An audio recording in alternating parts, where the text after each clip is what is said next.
Selamat sejahtera dan selamat petang. Saya Atika, moderator anda pada hari ini. Jadi, tajuk webinar kita untuk pada hari ini adalah i-REIT. Sebentar ya.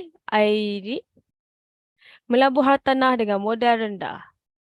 Dan webinar ini dibawakan oleh Bursa Malaysia dan dianjurkan oleh Bursa Malaysia dan dibawakan oleh kami live cam. Jadi saya sebentar ya, saya share screen. Alright. Jadi saya akan bacakan disclaimer. Uh, Sebelum saya memulakan webinar ini adalah tujuan untuk menyampaikan maklumat semata-mata dan pembelajaran dan yang disediakan atas dasar yang seadanya tanpa sebarang representasi dan tanpa sebarang apa-apa jual beli. Jadi jika terdapat sesi jual beli yang diadakan, sebarang kerugian tidak akan ditanggung oleh kami, bursa dan pihak pembentang. Seterusnya saya akan memperkenalkan penceramah kita pada hari ini, Puan Aznah Arsyad. Dia merupakan Licensed Financial Planner di Philips Wealth Planner dan Certified Financial Planner di FPAM serta Certified Trainer di HRD Corp. Jadi, Puan Aznah ada di sana? Okey. Ada di sini. Hai. Nampak ceria je Puan Aznah. Raya mood. Raya mood lagi faham. Jadi Cik Aznah dah bersedia? InsyaAllah. Okey, jadi saya serahkan platform ni untuk Cik Aznah lah. Saya stop share ya. Okey. Right, Assalamualaikum semua. Assalamualaikum dan salam sejahtera semua. Nama saya Aznah binti Arsyad. Seperti yang moderator kita perkenalkan tadi. Hari ini sebelum saya mulakan, saya nak ucap terima kasih kepada Live Cam atas opportunity yang diberikan. Dan juga saya nak ucapkan selamat Hari Raya lah kepada semua peserta-peserta webinar ini yang beragama Muslim dan Hari Wesak kepada penganut agama Buddha. Alright, hari ini topik yang kita akan bincangkan ialah i-REIT, melabur hartanah dengan modal rendah. Sebelum saya mulakan, mungkin saya nak berkenalan sedikit lah dengan peserta atau audiens yang kita ada hari ini. Boleh saya tahu berapa ramai di sini adalah seorang pelabur?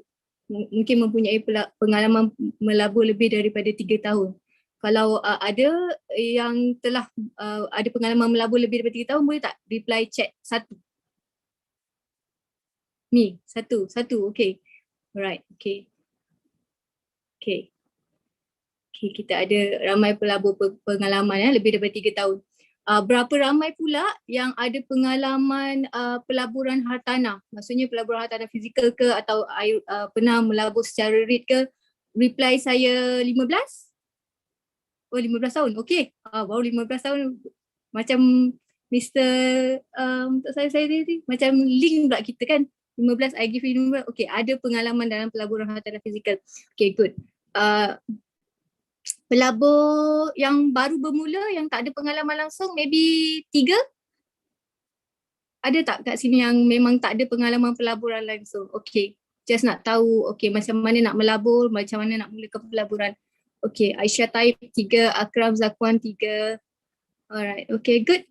So kita ada mix lah, ada yang dah ada pengalaman melabur, ada yang baru lagi nak melabur, ada yang mungkin dah melabur hartanah tapi nak tahu alternatif lain. Okay, good. Right. So apa sebenarnya ialah i-REIT ni ialah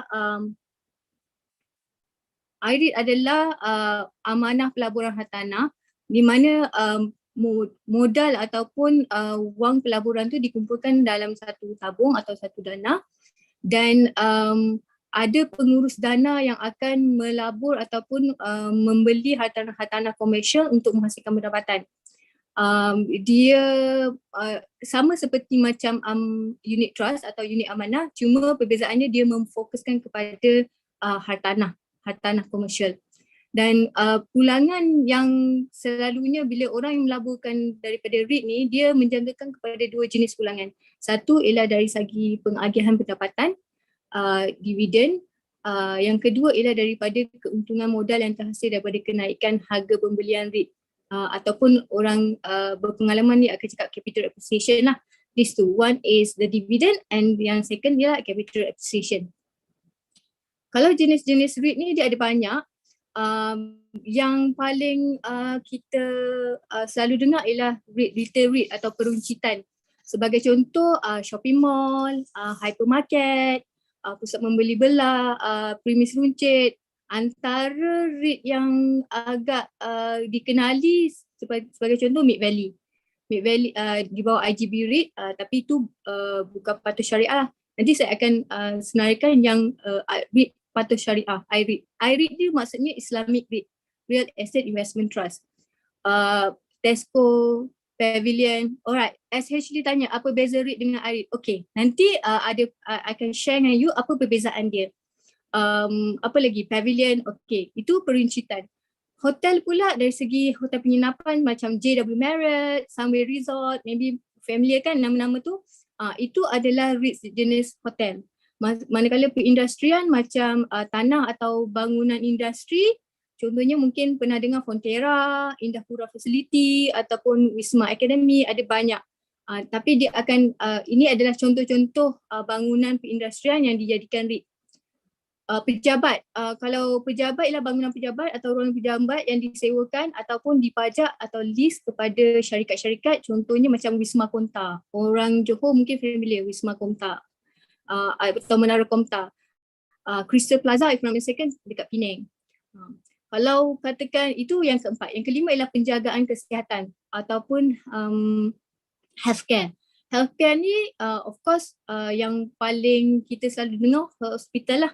KPJ Ampang Puteri, kalau katakan KPJ Pasir Gudang, itu penjagaan kesihatan, tapi dia ada juga macam wellness center. Macam Damai Care ataupun the recent one is macam retirement age, rumah-rumah penjagaan orang tua. Kat Malaysia mungkin tak popular, tapi kalau macam kat Australia dia ada banyak rumah-rumah penjagaan orang tua. That is regarded as penjagaan kesihatan. Gudang yang seterusnya adalah REIT jenis gudang, distribution center.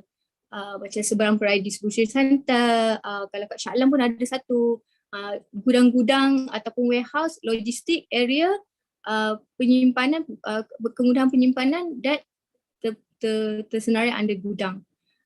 Yang last tu ni ruang tempat letak kereta dan kediaman sebenarnya ada, tapi bukan kat Malaysia. Kat Malaysia ni tak, seingat saya dia tak ada serasa saya, kecuali kalau macam contohnya Mid Valley dia ada ruang tempat letak kereta and then the profit masuk dekat dalam Mid Valley punya profit, tapi not as per se ruang tempat letak kereta tu sendirilah. Alright.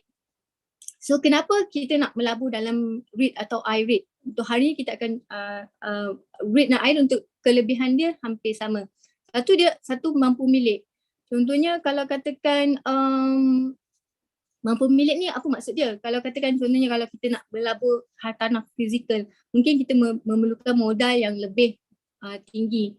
10% of harga market value, kita nak beli rumah 500,000, mungkin kita perlu 10% deposit and then ada 3% untuk kos-kos lain, kos guaman, stamp duty, MRTT. At least kita kena prepare 50 to 60,000 untuk beli rumah 500,000 kediaman satu jenis dia. Tapi kalau macam REIT ni kita ada dengan nilai yang sama, kita ada expose ataupun pendedahan kepada lebih banyak pelaburan hartanah komersial yang mungkin lebih mahal daripada 500,000 tu. Mungkin nilai dia berjuta kan, kalau katakan Mid Valley tu kan, nilai dia more 100 million, 200, 300 million, more than that. So kita boleh akses kepada exposure hartanah sebegitu. Yang kedua ialah risiko pelaburan yang kecil. Maksud risiko pelaburan yang kecil ni, satu ialah kalau katakan hartanah fizikal, kita mungkin tak boleh, kita kena guna leverage ataupun pinjaman. Kita tak boleh nak 100% bayar cash. Ada orang bayar cash tapi jarang. So kita selalunya akan meminjam kepada bank akan tengok kita punya debt profile, kita punya DSR macam mana, sama ada kita mampu ke tak. So kat situ kat situ bila kita meminjam tu sendiri dah ada satu risiko. Yang kedua ialah dari segi pengurusan. Maksudnya untuk REIT ni kita tak perlu menguruskan secara detail berbanding dengan hartanah fizikal. Kalau hartanah fizikal mungkin kalau kita sewakan investment dari segi property, kita mungkin kena perlu cari penyewa, kita kena urus sewaan kan, penyelenggaraan. Tapi kalau katakan rosak, wear and tear and everything. Tapi kalau katakan REIT ni no, kita dah ada appoint property manager yang akan urus everything. Yang kedua ialah portfolio. Portfolio kita selalunya dalam risk dia ada pelbagai portfolio compared to one property je lah. Kalau property tu ada masalah ke, banjir ke, kan, kalau katakan hartanah fizikal, then that is impose higher risk pada kita. So kelebihan REIT ialah dia ada risiko pelaburan kecil. Kecil tu maksudnya lebih kecil berbanding daripada hartanah fizikal. Yang ketiga ialah dia ada kecairan mudah tunai. Kalau katakan kita beli rumah hari ni, kalau kita nak jual balik rumah tu it take time. Ataupun mungkin kalau kita apa ni perlukan wang kecemasan kan, kita tak boleh, kalau hartanah fizikal kita tak boleh decide, okay saya nak jual bilik air saya je lah, saya nak jual bilik tamu saya je lah. No, kita tak boleh nak pecahkan hartanah kita tu kepada beberapa bahagian dan jual one portion. Tapi kalau macam REIT, you can liquidate ataupun you boleh cairkan mudah jual tu dalam, and then you can get the amount that you needed less than 1 week kan, T+3, so T+2. So you jual, then you can dapat duit tu dengan lebih cepat berbanding kalau hartanah fizikal you nak jual tu, you nak cari agent, you nak kena go through lawyer, so it takes time. And then aliran pendapatan yang stabil sebab dia diversified, and then pendapatan tu mungkin kalau katakan mungkin macam last year retail REIT is not really performing well last waktu COVID, then kita akan ada REIT lain yang mungkin give us a better yield, atau contohnya macam those yang perform well during COVID macam healthcare kan, macam gudang distribution center, they are doing well during COVID, so they give you more income resources compared to physical investment.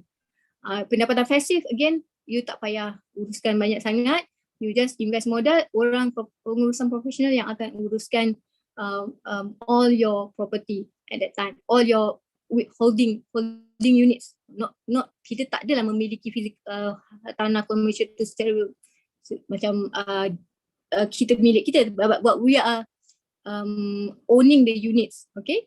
And then next ialah pendedahan kepada hartanah berskala besar. Maksudnya kita again diversified, kita ada macam-macam REIT exposure. Kalau kita ambil yang diversified REIT, kita ada pejabat, kita ada retail, kita ada industrial. So lebih banyak hartanah berskala besar yang kita boleh memiliki. And again, pengurusan profesional tu, kita ada trustee yang akan uruskan duit kita, duit capital invested kita. Kita ada REIT manager yang akan plan out the strategy, macam mana, lokasi mana, bangunan mana, what is the future plan untuk kita punya expansion of portfolio kan. Dia orang yang decide, bukan kita. And then kita ada property manager, let's say kita dah decide, okay this location, bangunan yang kita nak acquire, kita appoint property manager untuk uruskan sewa dia, pajakan dia, penyelenggaraan dia, semua orang pengurusan profesional yang ada pengalaman yang akan uruskan our investment. Alright, that is the advantage, kelebihan. Apa pula kekurangan dari segi pelaburan REIT? Satu, in any investment dia pulangan dia tak dijamin. Dia tak akan ada jaminan, okay we can guarantee you 5% or 7% or 10% of return, tak ada. It depends on market, supply and demand, ekonomi, keadaan ekonomi semasa, kita punya any decision by government ataupun policy maker, kita akan impacted pelaburan REIT ni. Yang kedua ialah kita tak ada kuasa dalam pelibatan yang tinggi dalam hartanah. Maksudnya kita tak ada kuasa nak decide, okay hartanah kat lokasi ni yang kita nak beli akan datang, hartanah macam ni yang kita nak beli akan datang. So pelabur REIT dia tak ada kuasa dalam atau penglibatan tinggi, dia tak ada dia tak ada decision making dalam property acquisition. Yang ketiga ialah dia dipengaruhi oleh faktor pasaran dan ekonomi.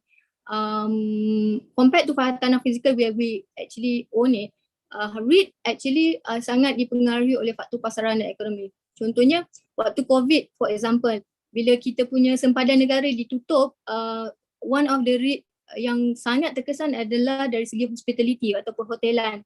Sebab hotel-hotel yang bergantung kepada pelancong luar untuk masuk dalam tak dapat nak berfungsi. So dia performance quite bad. Prestasi diorang agak teruk sewaktu ekonomi sewaktu dalam keadaan COVID. Tapi on the other hand mungkin healthcare waktu COVID lah, everyone is focusing nak pergi hospital, nak got treatment, sakit-sakit nak pergi hospital. So dia punya demand is there. So healthcare are doing well during COVID. So pasaran tu sangat bergantung kepada REIT sangat bergantung kepada performance pasaran. And then contohnya macam retail. Kalau retail yang bergantung kepada turis, then they are performing bad during diorang prestasi diorang agak teruk sewaktu COVID. Tapi kalau katakan retail yang macam memang orang lokal yang datang macam Mid Valley, so occupancy rate dia tu tak ada kesan langsung, mungkin ada kesan tapi mungkin tak terjejas langsung lah. So yes, again depend on how well the management perform. Betul. Alright, so and also dalam that is REIT. Kalau macam i-REIT dia ada risiko pula, macam mungkin dari segi patuh syariah. Kalau katakan contohnya management ada satu tendensi tu lebih daripada dia punya kriteria, dan mungkin dia ada risiko untuk dilista as tak patuh syariah. So itu adalah kekurangan atau risiko, dia ada tendensi untuk lista itu. Okay, this is nak refer kepada apa perbezaan antara REIT patuh syariah dengan REIT patuh syariah. Okay, i-REIT, Islamic REIT, dia ada garis panduan Pelaburan Hartanah yang ada certain requirement yang you kena memenuhi. Contohnya dari segi aktiviti dia. Aktiviti dia mesti mematuhi majlis penasihat syariah yang diorang appoint. Contohnya aktiviti yang tak boleh bila melibatkan i-REIT ialah aktiviti yang melibatkan perkhidmatan kewangan yang ada berasaskan riba. So that is not allowed. Kalau katakan bangunan dia, penyewa dia ataupun pemajak dia tu merupakan salah satu daripada institusi kewangan yang tak patuh syariah, konvensional, dia tak boleh. Pertaruhan perjudian memang terang tak boleh. Pengeluaran atau penjualan barang-barang tak halal, insurans dia tak boleh, aktiviti hiburan yang tak memenuhi syarat pun tak boleh. Apa lagi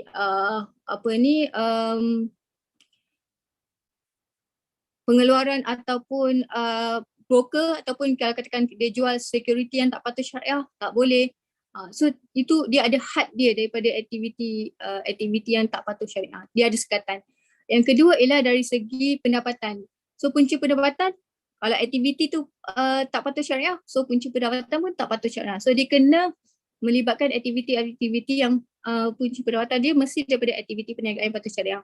Kalau pun ada, mungkin kalau dekat retail tu tak boleh nak elak, ada juga dia jual barang-barang yang tak patut syariah, yang haram, dia ada limit. Maksudnya dia tak boleh melebihi 20% daripada tanda aras. Kalau lebih daripada 20% boleh dilabelkan sebagai REIT tak patuh syariah.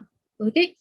And then kalau katakan contohnya bila dia nak buat acquisition, dia nak buat pinjaman dengan bank. So pinjaman yang dia pinjam daripada bank tu mesti pembiayaan yang patuh syariah. Ataupun kalau katakan bangunan tu dia mungkin ada nak buat nak buat perlindungan dari segi kebakaran, dari segi harta benda. So dia mesti ambil takaful yang patuh syariah. Kalau tak ada, baru dibenarkan untuk pengurus hartanah tu untuk pilih produk insurans. Tapi kalau ada produk takaful available dekat dalam market, dia tak boleh. Dia kena ambil takaful, dia tak boleh ambil insurans. So that is perbezaan antara REIT dengan i-REIT. So kalau REIT selalunya kalau katakan REIT konvensional dia tak ada banyak sekatan compared to i-REIT. Alright. REIT dekat Malaysia, Islamic REIT dekat Malaysia ni dia tak banyak macam conventional REIT. Okay, dalam Malaysia ni total we have about 17 ke 18 amanah pelaburan hartanah, tapi untuk i-REIT di Malaysia cuma ada 5. Okay, this is the listed. Yang pertama ialah amanah pelaburan hartanah Al-Salam dan jenis hartanah dia ialah pejabat dan kilang. Okay, yang kedua harga sewa unit dia pada tarikh 27 April ialah 48 sen, 48 sen macam tu. Amanah pelaburan hartanah AMU ialah ni baru saja diperkenalkan pada September tahun lepas. Jenis hartanah dia kilang dan harga sewa unit dia adalah RM1.21.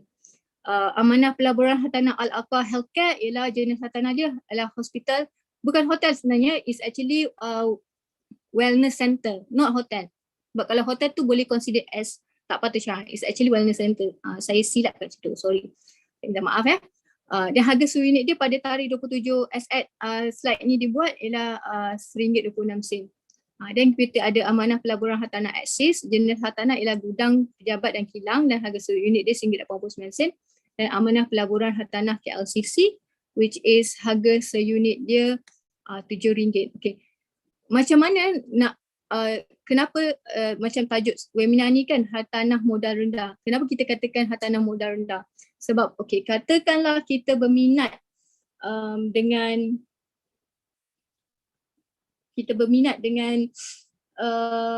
contohnya untuk membeli amanah pelaburan hartanah Al-Salam lah, katakanlah kan. Okay. Kita tengok amanah pelaburan hartanah Al-Salam, katakanlah ada harga 27 April, harga dia ialah 48 sen. Katakanlah saya genapkan kepada 0.50 sen seunit. Untuk melabur i-REIT, paling minimum kita perlukan ialah 100 unit atau satu lot. So untuk satu lot 50 sen kita harapkan dengan 100 unit. So modal pelaburan kita adalah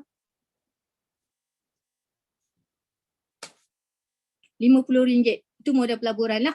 Okay. Tapi kita ada additional cost. Apa additional cost kita? Ialah bayaran broker, bukan bayaran broker kan.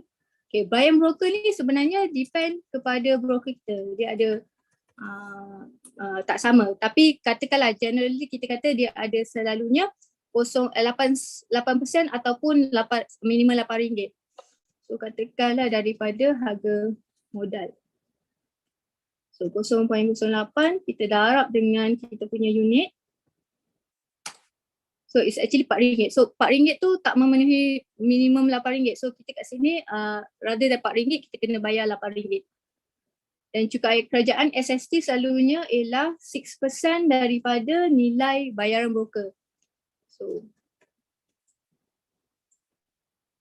6% daripada RM8 sebenarnya, sebab RM4 tu tak memenuhi syarat dia, so 48%. So bayaran pelepasan selalunya ialah ditetapkan ialah 3% daripada 3% daripada modal pelaburan. Okay, berapa sebenarnya total yang kita nak tahu berapa total minimum yang kita perlu, kita boleh mulakan. So 3% daripada modal pelaburan. Dan duty stamp ialah RM1. So total dia, costing dia for B4.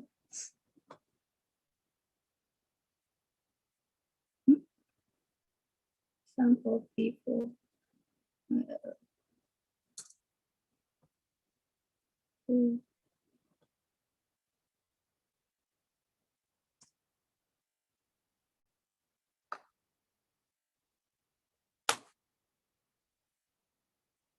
B4 to B7.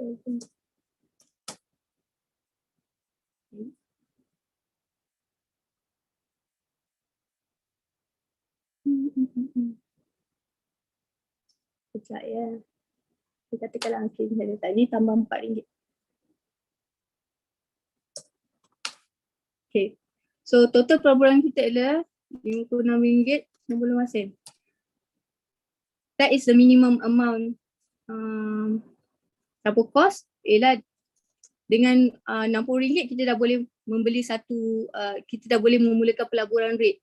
But then again, sebagai cost dia, I don't think, saya tak suggestkan lah untuk kita hanya beli 100 unit sebab kalau katakan kita nak compare cost pelaburan bahagi dengan modal RM6 is actually more than hampir kepada kita tahu kita punya sales cost kan. 7 divide by, so about 13%. So that is macam tak cost effective. Let's say kalau katakan 500 unit,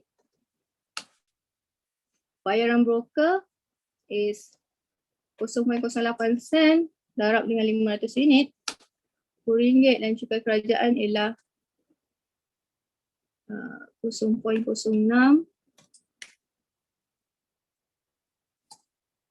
dan bayaran pelepasan ialah 0.03.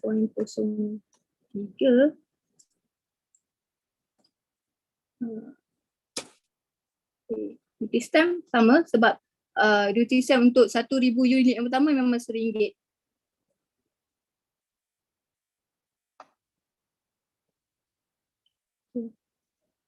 So modal kalau untuk 1,000 unit ialah RM556. And then untuk sales cost, katakanlah percentage of sales cost. So makin banyak kita beli sebenarnya kita dapat rendahkan sales cost. 56 bahagi ni. Yeah. So daripada 30% kita dah reducekan. The more kita actually the higher unit yang kita acquire, kita dapat rendahkan cost broker cukai, kita dapat rendahkan ni. So I think untuk modal RM1,000 you dah boleh actually good for you untuk already start you punya investment.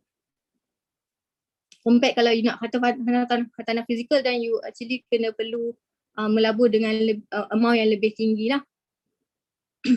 Okay, alright. So we continue on.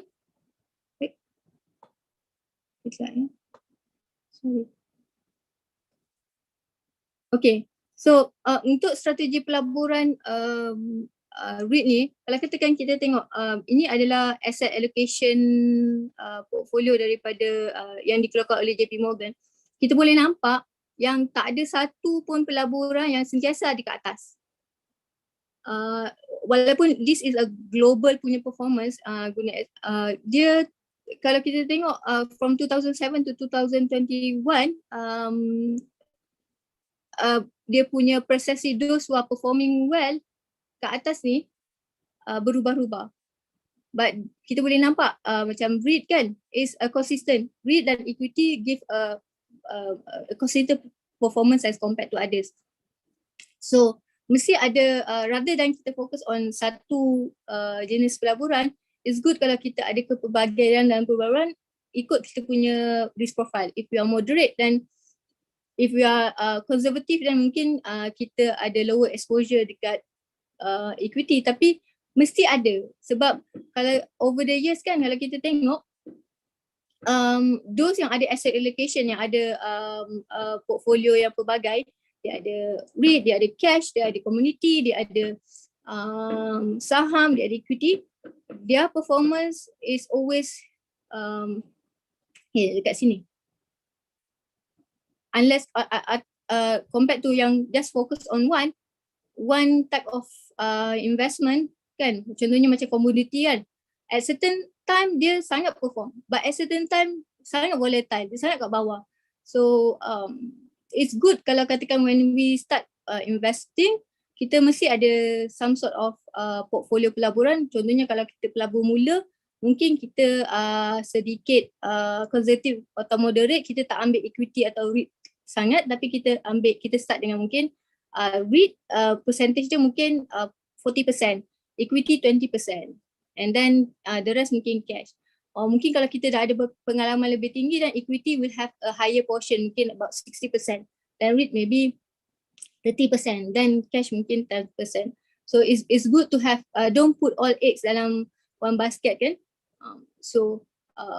Kalau katakan you never start investing before, you sebelum investing, prepare your reserve cash, maybe 6 months, and then after that you can start investing dengan you punya surplus untuk either REIT ataupun untuk equity, kepelbagaian dalam pelaburan. That is what we should focus on untuk portfolio investing. Yang kedua ialah when we want to decide untuk invest in REIT, we have to choose sama ada kita nak pilih REIT yang jenis yang niche market, spesifik atau hartanah khusus, ataupun kita nak buat diversified. So macam niche ni contohnya macam dia hanya fokus pada healthcare saja. Alakah healthcare REIT untuk i-REIT, dia hanya fokus pada healthcare. Dia tak ada campuran. Tapi kalau macam hartanah pelbagai macam Asalam REIT, macam Axis REIT, dia ada gudang, dia ada pejabat, dia ada industrial. So in terms of return, mungkin hartanah khusus at certain time dia perform better. Tapi kalau katakan diversified REIT ni, the benefit ialah dia lower down you punya market risk. Maksudnya kalau katakan retail REIT tak perform better, retail REIT tak perform, performance dia tak berapa okay, dan dia ada juga ruang pejabat. Cakap LCC dia ada mix ruang pejabat dan juga retail REIT. Dan kalau katakan retail is not performing, then dia ada ruang pejabat untuk tampung in terms of performance. Okay. Alright. So the third one is macam mana kita nak pilih ialah dari segi prestasi kewangan. Okay. Kalau kita tengok, this is sumber dia daripada REIT 5%, and then the second one is macam mana kita nak tahu sama ada performance dia, let's say daripada 5 REIT ni, kita nak pilih mana satu REIT yang kita perlu pilih. Okay, yang pertama ialah dari segi katakanlah untuk kita nak tengok capital appreciation dia. Okay, SKC Holding waktu IPO diperkenalkan, harga yang diperkenalkan adalah RM1.67. As at price at 27 April, the capital has increased daripada RM1.67 ke RM7. Okay, that is an indication that they have a high capital appreciation. Yang kedua ialah Axis REIT ada RM1.25 dan naik kepada RM1.90. Al-Afka Healthcare daripada RM1 dari RM1.27. Okay. Dan kita tengok Asalam dia depreciate daripada RM1 dia naik kepada dia turun, nilai dia turun kepada 0.49 sen. AM REIT daripada RM1.13 dia dan dia naik sikit daripada RM1.20. Even though dia baru je introduce pada bulan September 22, kita dah nampak dia dah ada peningkatan. So that is dari segi capital appreciation. Dan kita nak tengok juga daripada distribution yield. So distribution yield ni basically kita nak tengok dia punya combination of dividend, dia punya dividend dan juga capital appreciation, berapa dia boleh bagi. So pulangan atau return dia. So as we can see kan, performance wise, okay, this is annualized, maksudnya dalam masa setahun KLCC give 5%, 5.41%, Axis 5.13%, Al-Aqsa is 6.38%. Asalam is REIT. So kita when we compare, then kita boleh nampak okay, Al-Aqsa is doing better at this annual dalam masa setahun ni. Al-Aqsa is doing better 6.38%. Dan kita tengok juga daripada segi NAV as compared dengan price. Okay, NAV dia bila katakan NAV dia price yang dia bagi tu, price as at 27 April is below than NAV dia 7.27. That is an indication yang REIT ni actually undervalued. So below that the market value as compared to macam kalau kita tengok macam AM REIT kan, dia dah overvalued. Dia punya NAV is high, harga NAV dia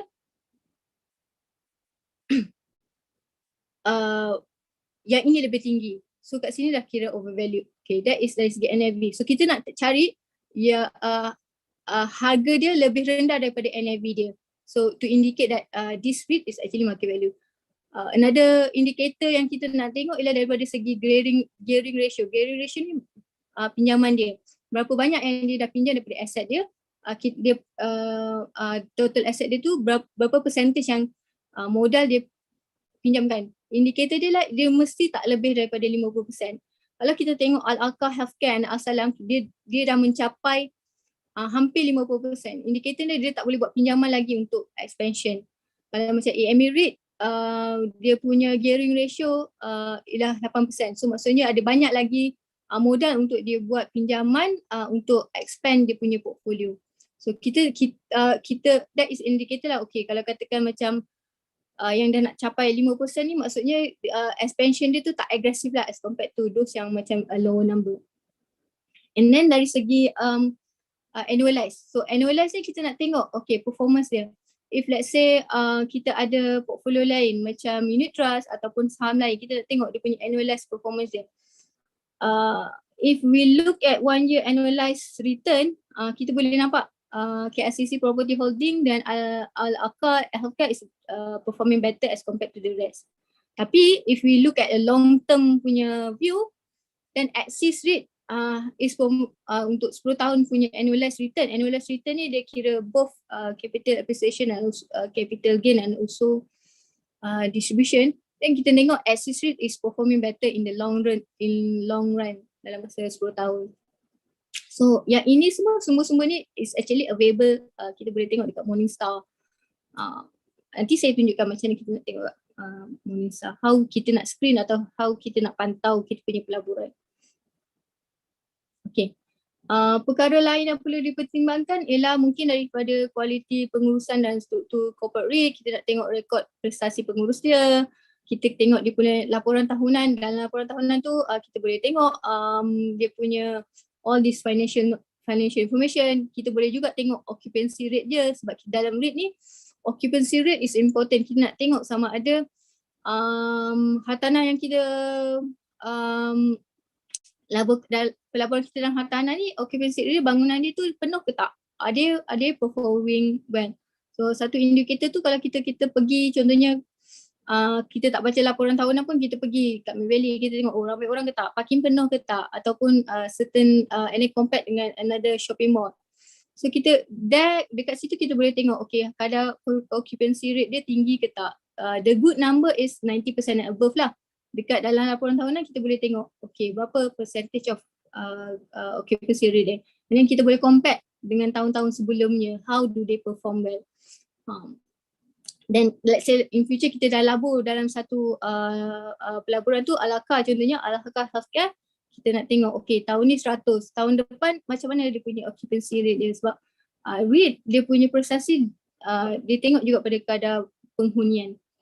And then quality asset rate, kita nak tengok sama ada portfolio dia berkembang ke tak, revenue dia meningkat ke tak. So that is things yang kita kena consider lah when we want to invest, kalau waktu kita nak melabur dalam REIT, i-REIT. So untuk pelabur baru, macam mana nak mulakan pelaburan i-REIT ni, basically tak banyak langkah dia. First kita pergi kat laman Bursa Malaysia. Mesti kalau boleh.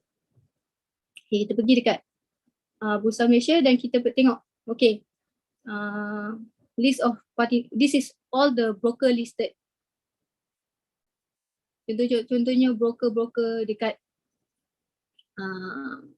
yang kita boleh pilih lah, kita boleh pilih mana-mana broker yang kita nak. Cari remiser yang boleh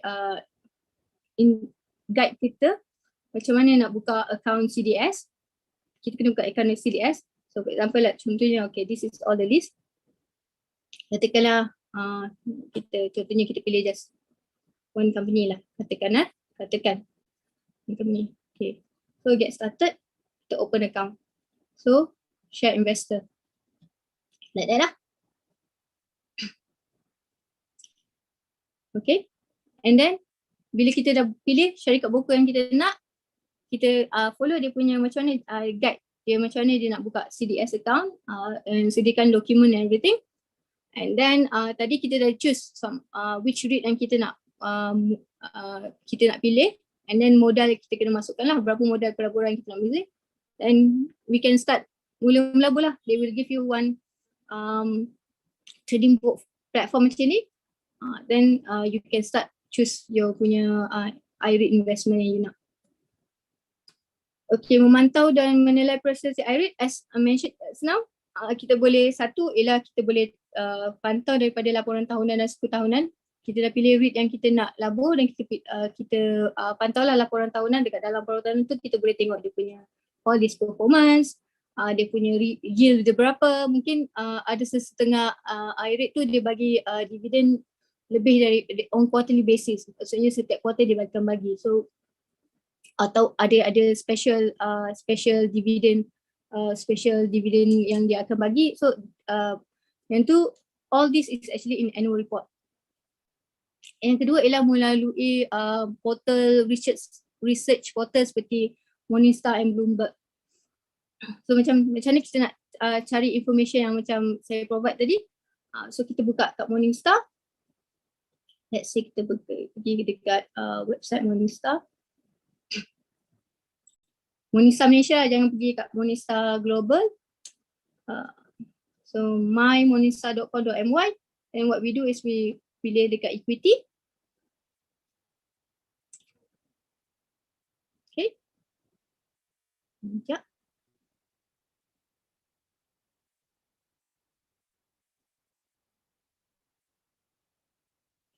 Okay. Select sector. Kita pergi pilih dekat real estate. Okay. Ini kita boleh filter lagi, tapi just real estate enough. Ini kita show more. Sorry, not show more.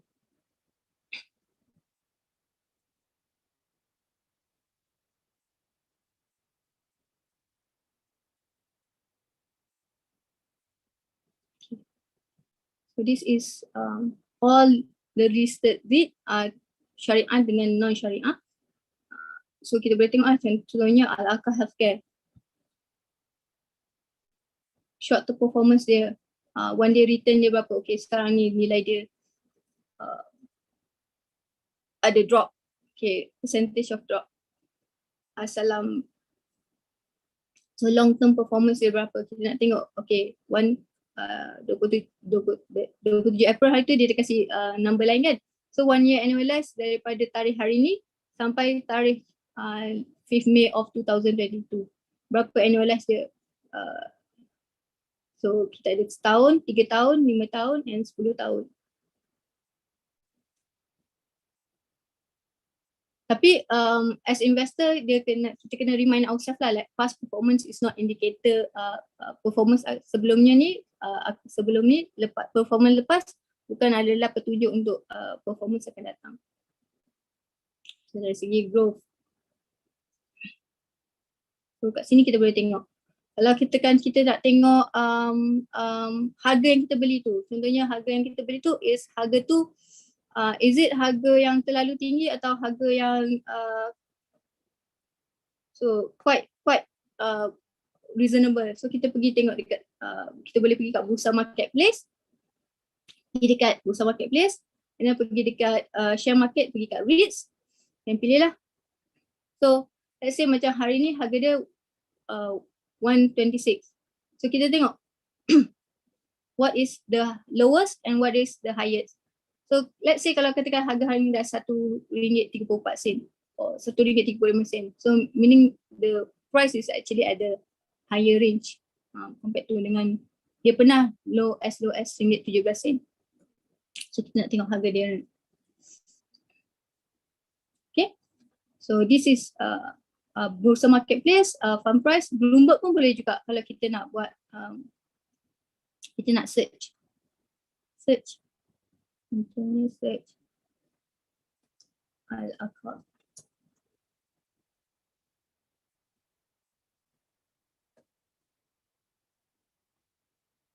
So this is all the research platform yang non-biased, maksudnya Okay. Tapi maklumat kat sini saya tak jumpa maklumat yang banyak as compared to Bursa Marketplace and also Morningstar. Bit brief.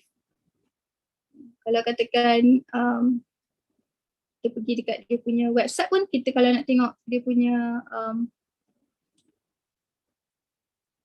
report, annual report kan. Okay, kita just can Google Al-Alqa Healthcare dan kita tengok all this information. Annual report 2022.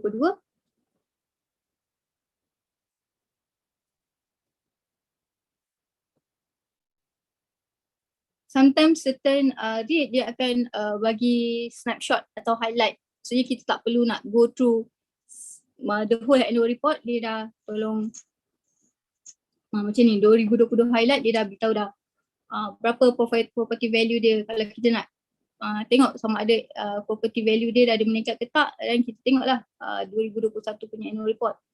Dan distribution yield dia berapa, revenue dia berapa, and then occupancy rate dia. See, occupancy rate dia 100%. Maksudnya dia semua ruang hospital, orang perniagaan kat hospital semua dah dapat disewakan. Okay, so kita can go to as an investor, kita nak tengok kan sama ada kita punya pelaburan tu ada performing well, portfolio dia mengembang ke tak, ditambah any new acquisition yang dia beli ke tak. Sebab kita tak nak melabur kat REIT yang mungkin dah stagnant kan, tak ada growth. Alright.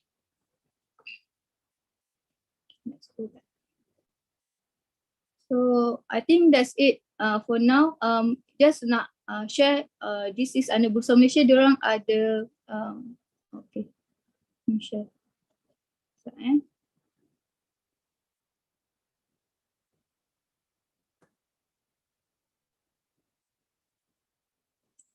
So sekarang ni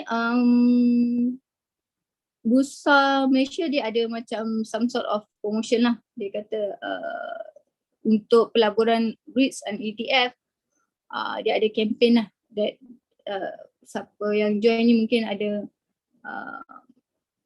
highest trading value, pelaburan yang paling tinggi, dia ada some sort of price lah. Saya pun tak go into detail, but I just notice this and I just nak share with you guys. Alright. Okay. Let me see question. Okay, I think I dah. Can you share with me what are the advantage of investing in REIT and i-REIT? Okay, I dah share. How do I evaluate the performance of an i-REIT? Okay, that also ada answer. Basically kita nak tengok sama ada distribution yield dia. And then can I sell the REITs, i-REITs to my friend directly? Tak boleh. Dia kena, you kena jual, dia kena jual saham tu semua trading on stock. Dia tak boleh. Dia macam bukan rumah lah. Okay. Okay. So jadi siapa ada sebarang soalan boleh type dekat Q&A box. Nanti saya akan bacakan soalan dan Puan Azna akan jawablah soalan-soalan tu. Type dekat Q&A box . Okay, sorry Atika. It's okay. Tapi kan saya nak minta Puan Azna tunjuk balik tutorial nak pilih syarikat broker, sebab tadi masa Puan tekan link tu dia tak keluar. Saya boleh nampak slide je. Oh, saya short sendiri lah sebenarnya. Okay, let me share you. Minta maaf lah. Okay, let me share macam you nak pilih syarikat broker, is it? Okay. Yes. So basically, nak pilih syarikat broker Yeah. Dekat link tadi. Sorry. Kejap.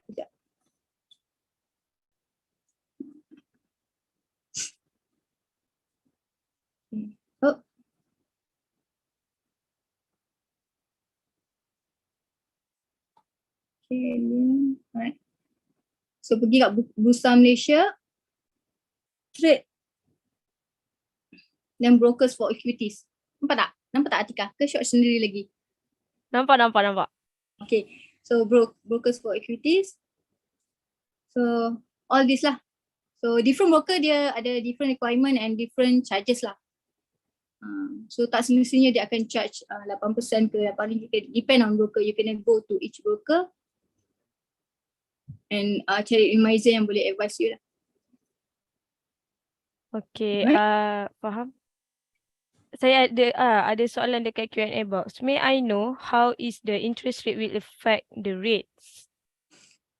Okay, interest rate will affect, one is dari segi dia punya payment of, tadi kita nampak kan gearing ratio kan. So those REITs yang will have a higher gearing ratio, dia akan much more affected lah sebab kadar pinjaman dia tu lebih tinggi. But then usually historically REIT performance are better in interest. Kalau katakan waktu kadar interest yang lebih tinggi, selalunya historically dari segi yang lepas, performance dia akan lebih better sebab kadar interest rate dinaikkan sebab bank negara nampak ada growth in the economy. So meaning that businesses are performing better as compared to during COVID period lah. So occupancy rate akan better, valuation maksudnya nilai property tu pun akan menaik. So REIT selalunya during interest rate high dia akan perform better as compared to waktu interest rate low. Waktu interest rate low mungkin all this REIT mungkin REIT manager mungkin decide untuk make more loans sebab of the cheaper cheaper installment and everything kan, cheaper what do we call interest cost, financing cost. Tapi then you expand pun tapi tak ada occupancy is low pun tak guna juga. So interest rate high selalunya bila bank negara naikkan because there is a growth in economy. Okay, so selalu historically REIT are performing better in interest rate high. Itulah jawapan pendek dia lah. Okay. Okay, soalan seterusnya adalah, may I know how many i-REITs are currently listed on Bursa Malaysia and what are they? Yang 5 tadi lah. In Malaysia, unfortunately mungkin in future tak tahu. Malaysia ni dia punya pilihan is very limited. The only 5 that we have is Asalam, Alaka, KLCC Property, AME and also lagi satu Axis. Axis. So kita ada 5 je yang patuh syariah as of now. Our choices mungkin limited. Then kalau you rasa you nak expand more, then maybe you have to go global lah. Faham. Jadi selain daripada tu bukan patuh syariah lah. I see. Okay.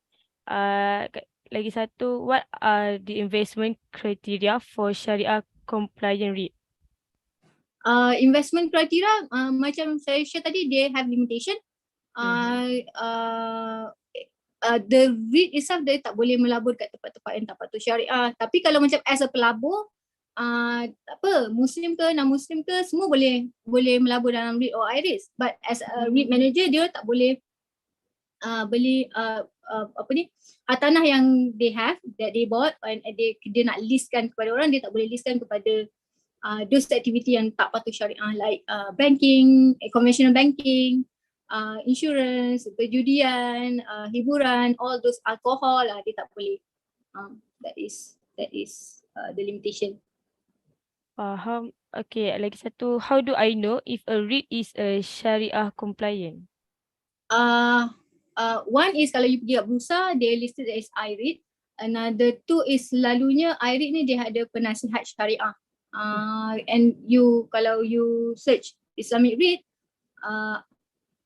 kalau katakan contoh, basically dekat bursa dia akan listed lah. If you google kan i-REIT in Malaysia, they will list out 4 and now 5 lah, AME baru masuk. That's how you want to know lah. Kalau katakan you let's say kat sini kan, pergi kat bursa marketplace. Okay, kalau katakan you pergi kat bursa marketplace, okay, search i-REIT.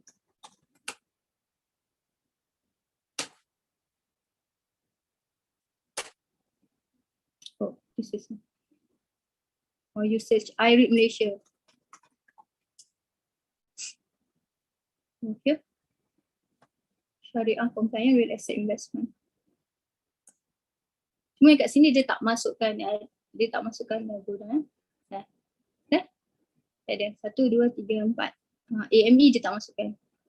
Tapi kalau macam you nak cari AME punya performance pun, dia belum setahun lagi. So even Monista pun dia tak akan show performance dia. Okay. Okay. Are there any restriction on the types of properties that can be included in a Sharia compliant REIT? Are there any restriction on the type of property that can be they have. Actually you kena cari they have restriction, and then they have like some sort of guide of panduan pelaburan amanah pelaburan Hartanah. That is issued by the Syariah Council. Even Syariah Council ni dekat Bursa dia ada Syariah Committee dia sendiri, and then dekat dalam REIT itself dia ada Syariah Committee sendiri, and then they will actually list out. They have like some 9 kriteria tak salah saya restriction. Itulah selalunya restriction tu more towards aktiviti perniagaan lah. Dia bukan bangunan itself, bangunan tu tak bersalah, tapi jenis perniagaan yang kat dalam bangunan tu yang selalunya dipersoalkan kan lah. Macam tu lah. Mana tahu lah kan. Okay. Am I allowed to buy i-REIT? I think you miss out. Am I allowed to buy i-REIT? This one. Boleh. i-REIT, Islamic REIT ni siapa-siapa pun boleh beli. Bukannya Muslim je, non-Muslim pun boleh. It's just that kalau ada restriction lah. Even kalau macam dia nak buat pinjaman pun dia ada restriction. They have Islamic investment ni selalunya they are a bit similar like conventional, cuma dia ada restriction. Dia ada restriction in terms of type investment, dia punya pembiayaan dia ada restriction. Contohnya kalau katakan even unit trust pun katakan Pelaburan lain kan, kalau dia nak buat pembiayaan pun dia tak boleh lebih a certain level. Dia mungkin boleh buat pembiayaan lebih 50 ke 60 macam tu je. Lebih daripada tu tak dibenarkan. Tak boleh 90% daripada mula tu tak boleh buat pinjaman macam tu. Okay, faham. Jadi Vijin awak boleh lah ni melabur untuk Boleh. Boleh. Mari boleh. Soalan seterusnya daripada Carl Cheng Hu. Surprisingly, REIT is not i-REIT. Why? Maybe ada certain restriction yang dia tak meet. More usually dia punya activity lah, or maybe dia because dia punya restriction is dia punya punca pendapatan mesti patuh syariah, and then kalau tak patuh syariah pun at least tak melebihi 20%, or maybe dia lebih 25%. That one I personally tak tahu sebab I don't research on REIT, and I maybe kalau kita dig deeper we might find the answer lah kenapa. Faham.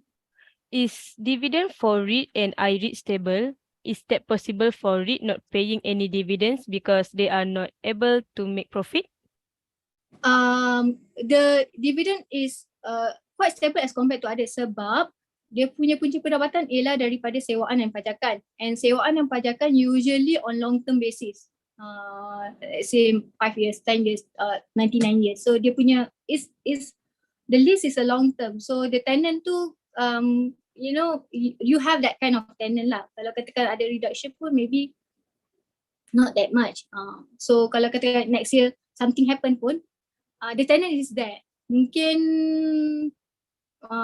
waktu COVID if I'm mistaken, even during that time pun there is macam kelonggaran dari segi kadar pinjaman ke macam tu lah, government bagi pada all those yang involved dengan REIT, yang pada pemilik hartanah lah. So comparatively REIT investment is quite stable. It is categorized sebagai moderate investment. It's not like macam high risk investment. Yes, it is stable. Dividend mungkin ada turun rendah lah. That one kalau nak betul-betul check, kena check dekat each REIT and check dengan each laporan tahunan tu dia punya performance dia. Then kita boleh tengok sama ada naik turun turun. Kalau nak compare semua tu I don't have the data lah basically. Okay, seterusnya daripada Mursidi Ali. As an investor, normally how long we can keep the i-REIT shares? In how long? Hmm. I-REIT shares, okay. If you are talking about trading, I personally don't know. Tapi untuk investment wise, when you have portfolio investment kan, you will always hold that kind of investment portfolio. Contohnya kalau katakan you moderate investor, you ada equity, you ada saham, you ada REIT, you ada physical property, you ada cash, you ada gold, you sentiasa akan ada this 5 type of asset dalam your portfolio. The difference is at certain time mungkin you nak reduce exposure daripada mungkin you hold 10,000 unit, mungkin you nak reduce kepada 8,000 unit based on the performance of the year. You will hold. Untuk investors, usually you are holding at long term, tapi mungkin you akan reduce lah, you akan balance up portfolio tu according you punya risk profile. Setiap orang punya risk profile tak sama. Ada orang high risk, ada orang moderate, ada orang konservatif. So depend, you as an investor, sebelum you invest, you kena know yourself, you are what type of investor. Macam tu. Memang recommendation to hold lah. Trading, I'm not a trader. Okay, seterusnya. Can investor apa ni earn interest or dividends in a syariah compliant REIT? Boleh. Dividend yield tu lah. Nanti dia akan, kalau contohnya macam Alaka tadi kan. Alaka tadi, mana Alaka tadi? Dia akan tunjukkan berapa dividen dia bagi. Distribution is dividend yield. Mana dividen? RM8.10. RM8.10 per unit. No, RM8. Ya Allah. Astaghfirullahaladzim. 8 sen. Sorry. 8 sen. 8.1 sen. Bukan RM8. Wah, kalau RM8 semua orang berebut. Sorry. 8 sen. Okay. Okay, seterusnya. Are there any specific governance requirements for syariah compliant REITs? Governance requirement for there is. I tak ingat apa nama dia. But this one is basically if you ask apa yang secara detail what is it exactly, I personally tak tahu. I kena buka balik lah that panduan tu, garis panduan Pelaburan Hartanah tu. There is a strict governance requirement. Tapi yang jadi polis to monitor all this is not us as Pelabur. Yang jadi monitor all this is Majlis Penasihat Syariah, sama ada in SC part ataupun in dalam REIT tu sendiri dia ada penasihat syariah juga. They are the one who are going to monitor, and policing part is will be their part lah. Diorang yang akan tengok. Kalau katakan tak meet that requirement, they are the one who are going to advise ataupun they are going to list, diorang akan delist this as a non-syariah punya REIT. Kita tak payah, kita tenang-tenang je, tak payah pening. Santai-santai je lah. But if you want to have that kind of information, you can check. Let me see dia punya. If you really want to know kan dia punya, see dekat dalam structure dia Syariah Advisor. They are the one yang advice pertaining to Syariah and governance requirement kan. Okay, you boleh check. Dia apa metodologi dia, who are they. This is on bursa punya part lah. Even dekat dia punya REIT pun ada tu. Dia nampak kan? Nampak Atika? Okay. Soalan seterusnya daripada Ka Cheng Hu lagi. Is i-REIT subject to withholding tax too? This one I'm not sure. Can I get back to you? Yang ni I need to check. I think ada, tapi I need to confirm back. Boleh tak? Okay. What are the fees? What are the fees associated with investing in a Sharia compliant REITs? Fees associated with investing in a Sharia compliant REIT, and tadilah dia macam saham juga. You macam trade saham, you ada broker fee, you ada clearance fee, pelepasan fee, you ada SST, all that yang I tunjuk dekat dalam Google Sheet tu, that is the fees associated. Okay, daripada Zulfadli Razali. Where to check dividend given, quarterly or yearly for each REIT? One of the way is dekat bursa announcement. Kejap. Let me see kalau I company announcement. Okay, you check kat company announcement. Select company.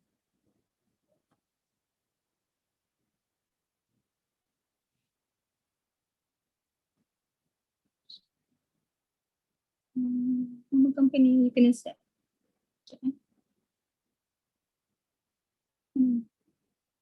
Mana yang letak? Okay, tentunya Al-Aka. Oh, Axis lah. Al-Aka je. Axis lah, ketika ada Axis REIT.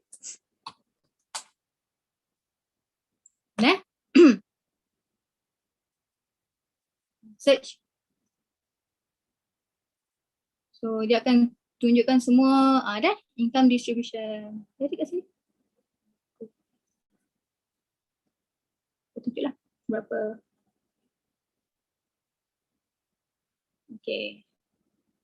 RM2.05 per unit first interim. So ini nak dia ada dia ada a few lah, bukan maksudnya kalau you nak kira annual kan, you kena tambah lah. Dia ada pengiraan dia lah macam mana nak kira taxable dengan non-taxable, tapi dekat announcement detail tu you boleh check all that. Mana lagi? All ada announcement. Tadi April kan? Check lah. Check lah rajin check. Changes inside document.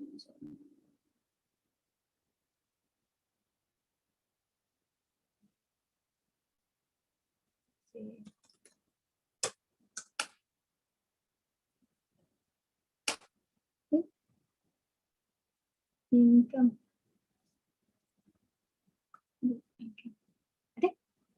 April, Jan, December, October, July.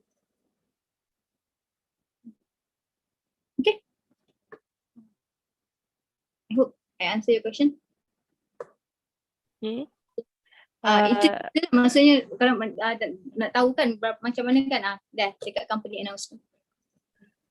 So selain daripada tengok dekat Bursa Malaysia, tempat lain lagi tak ada?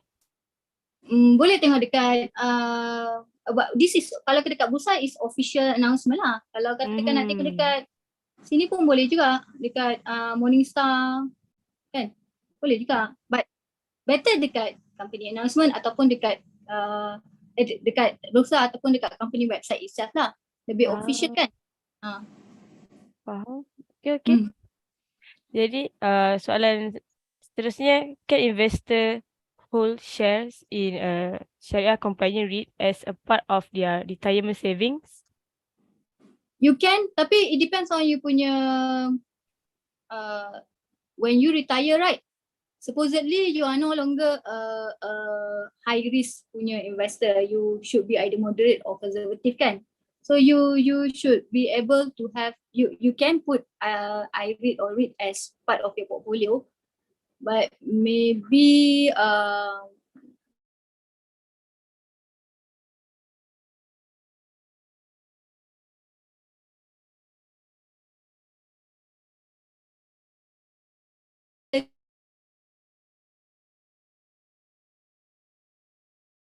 give you a certain dividend yang match you punya income needs lah.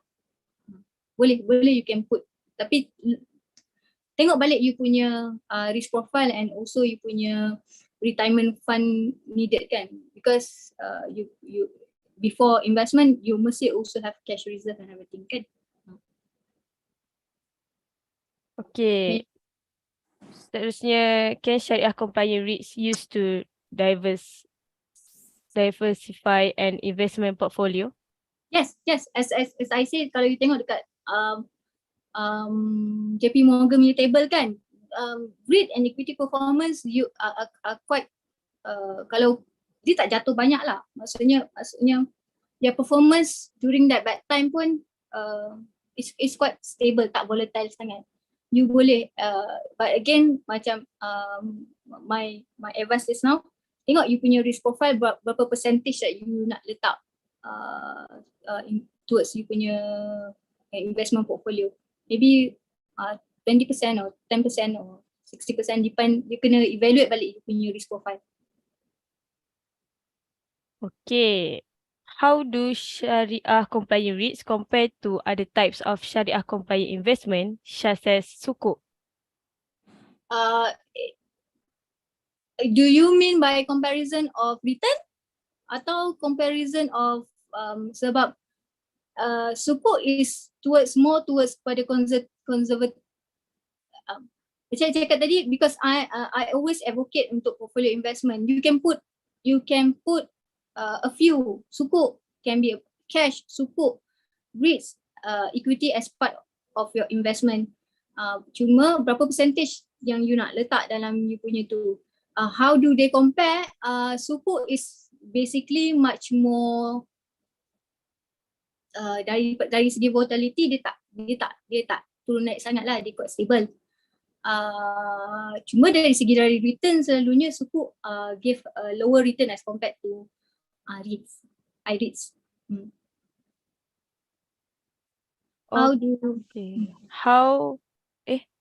is the net asset value NAV of a Syariah compliant REIT calculated?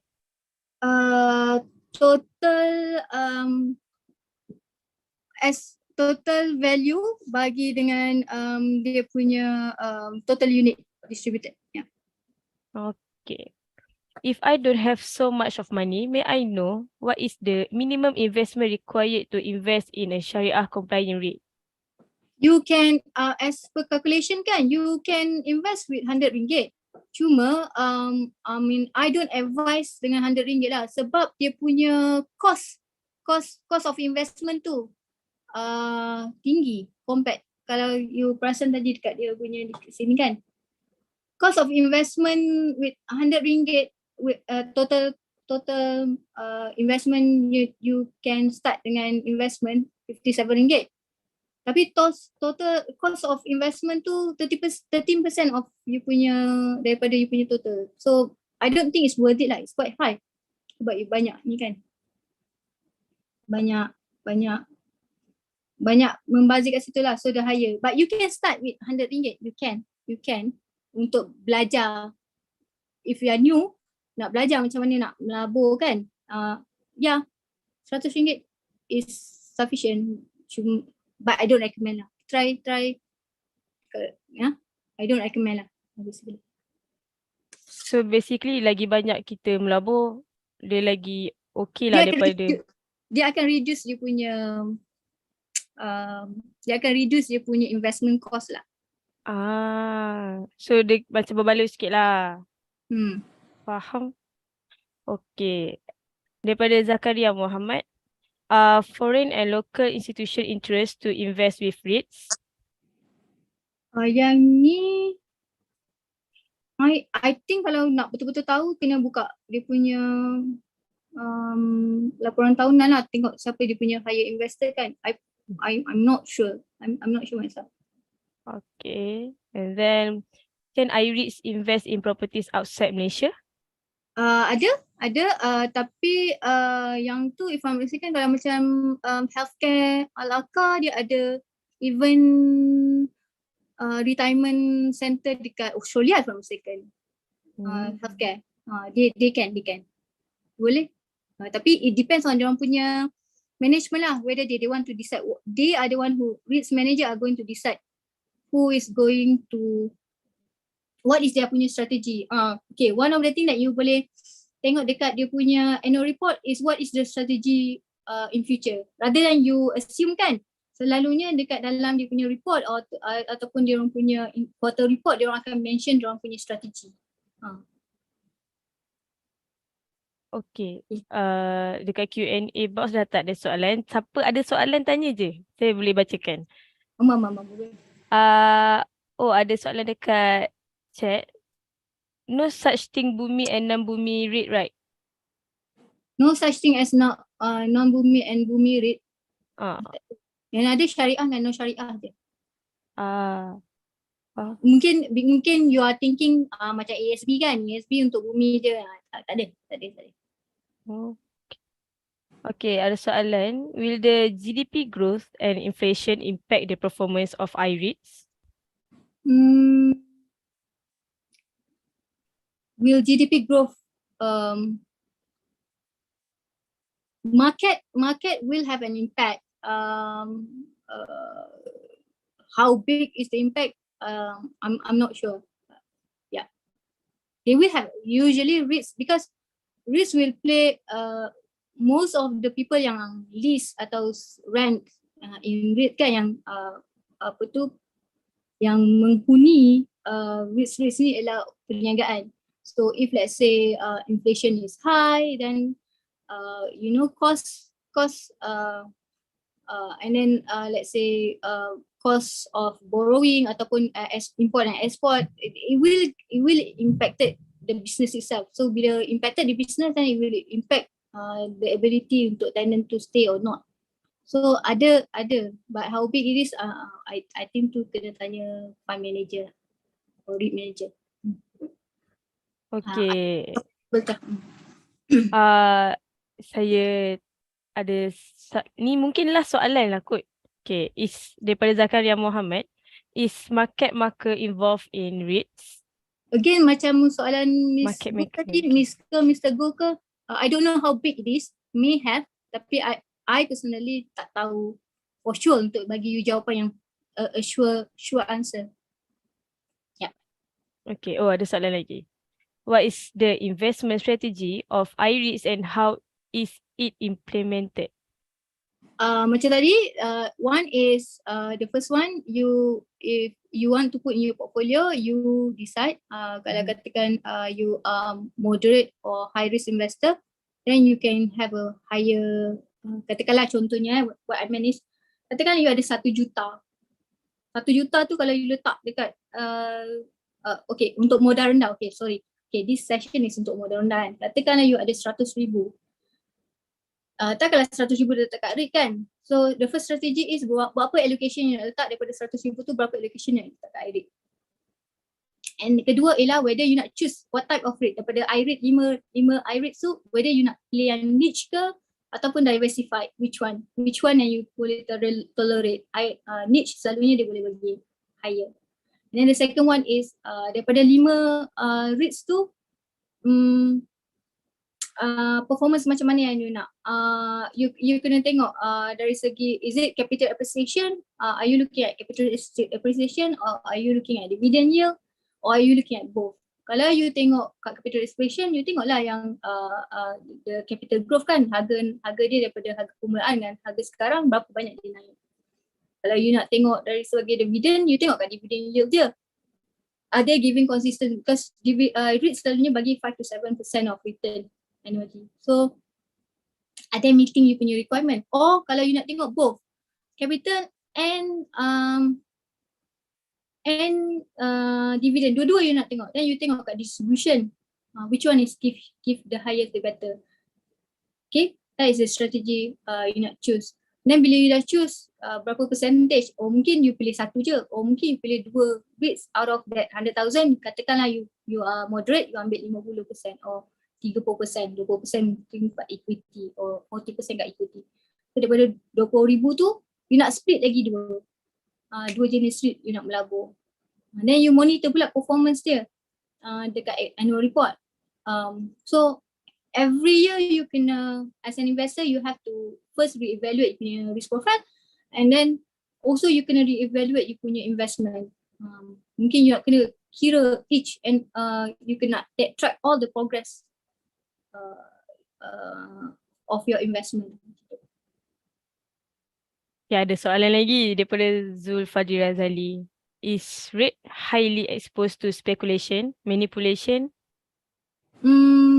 Unlikely, sebab dia for me, I don't unlikely dia ada speculation and manipulation lah, sebab orang they already involved in long term contract untuk pajak bangunan tu kan.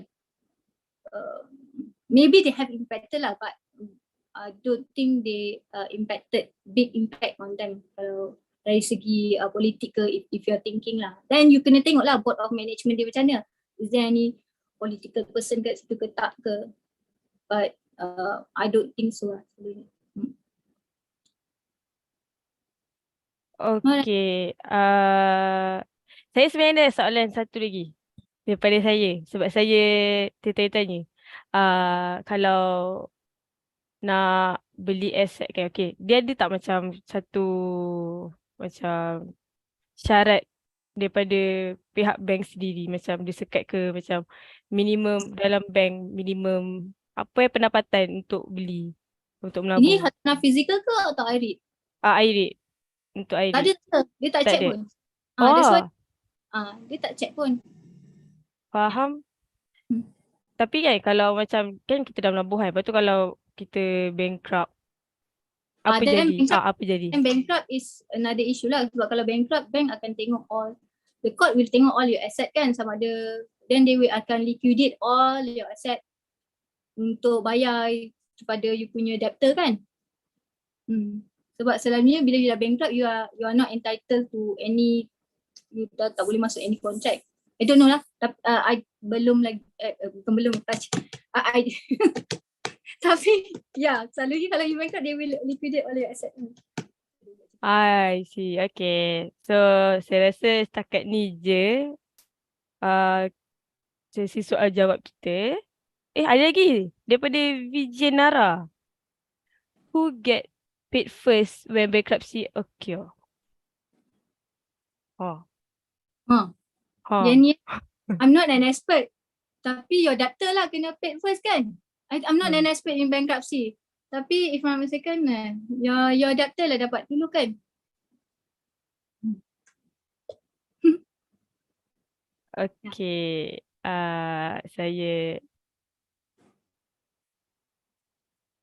Saya rasa itu saja setakat ni.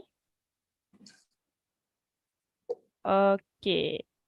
Sekarang, terima kasih kepada Puan Azna atas penyampaian yang sangat padat dan sudi menjawab semua soalan daripada